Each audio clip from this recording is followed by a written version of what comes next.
Hello, Shurbeez Shih Tzu family. Miss Honey and I are here to show you what we do in our home for a safe puppy area.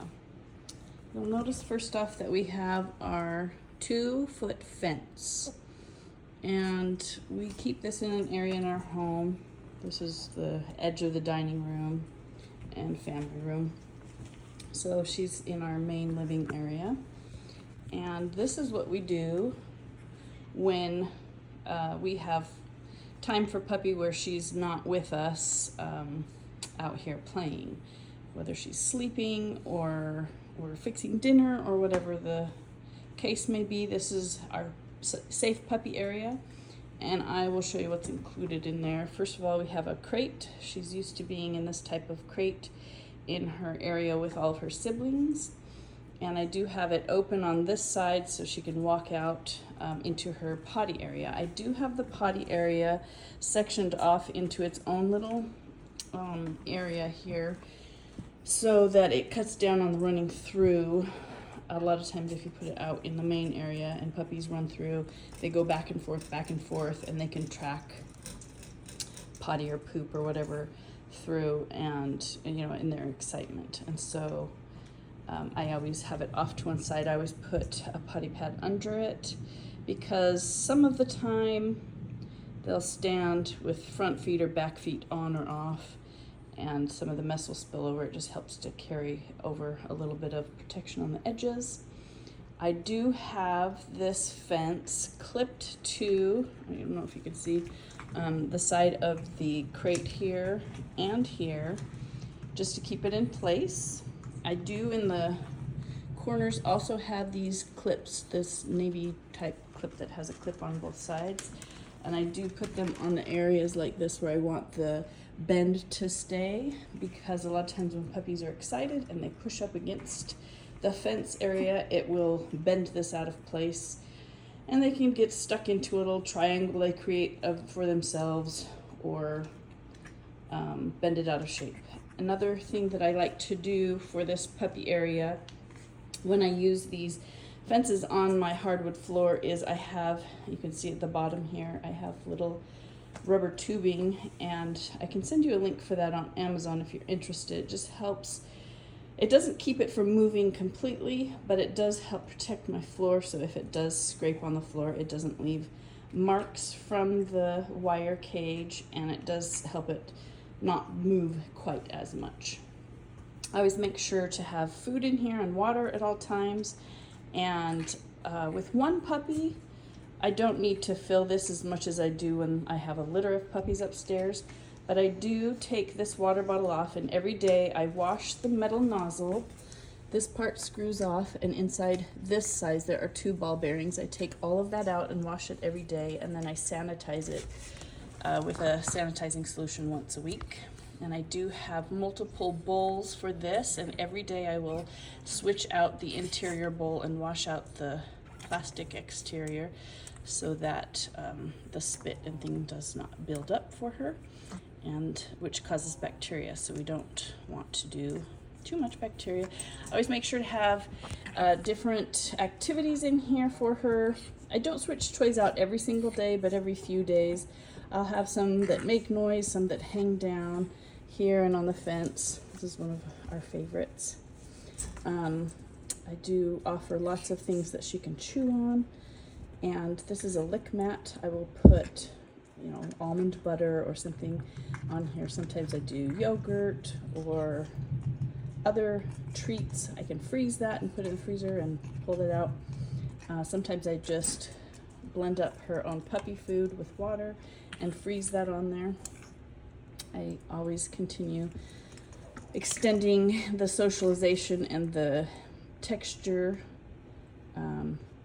introduction, so I continue to use these little sensory mats that they can walk over to get used to different feelings. If she does make any messes out here, I use enzymatic cleaner to clean it up really quickly. This is one of the reasons I like to have it on my hardwood floor that is not penetrable.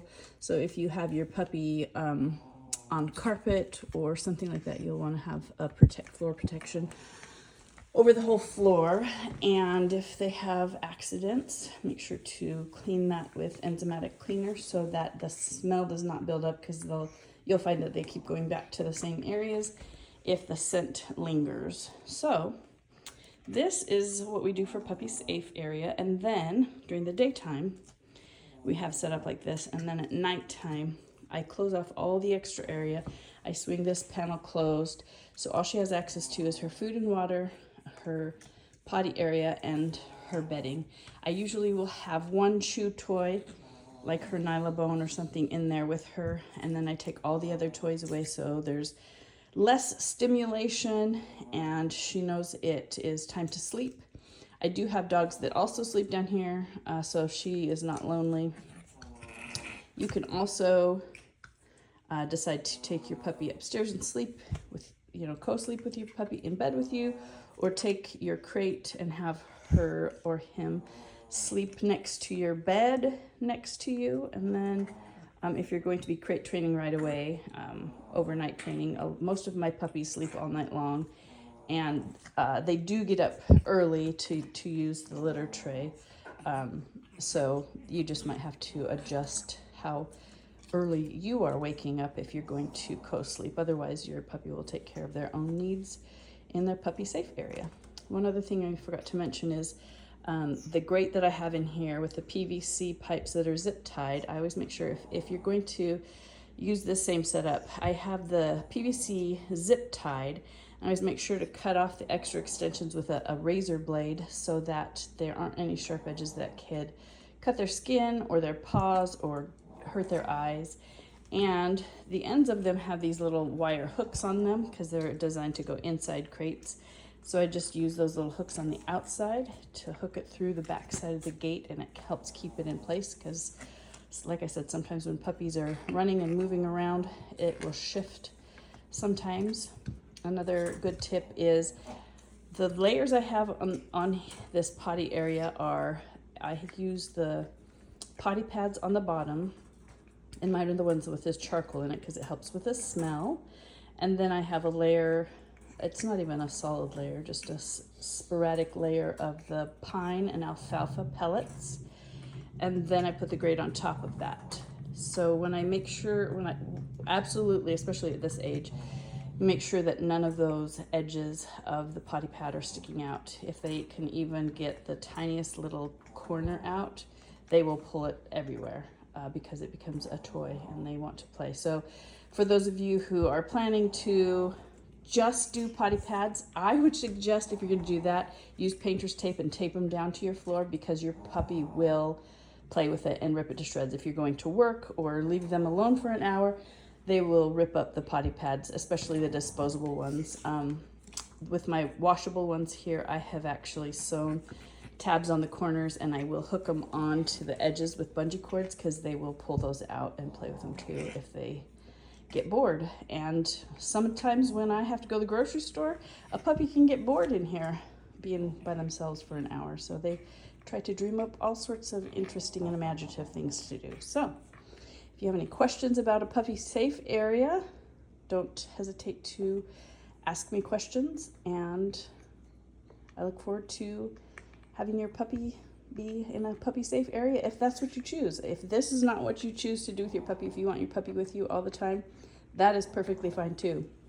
Most of the time I will keep my puppies with me, and I will either put a harness and a leash on them and keep them right next to me if I am doing things that I'm not 100% zeroed in on puppy. Otherwise, if we're out and playing and I am 100% focused on her and what she's doing and where she's going, and I can watch for potty and poop cues and redirect any kind of chewing that I don't want to be happening, she can be free to roam. Otherwise, if I'm distracted, if I'm working on the computer, if I'm doing dishes, if I'm doing other things and I don't want her in my backpack, I will put her in here for a time. So there she is.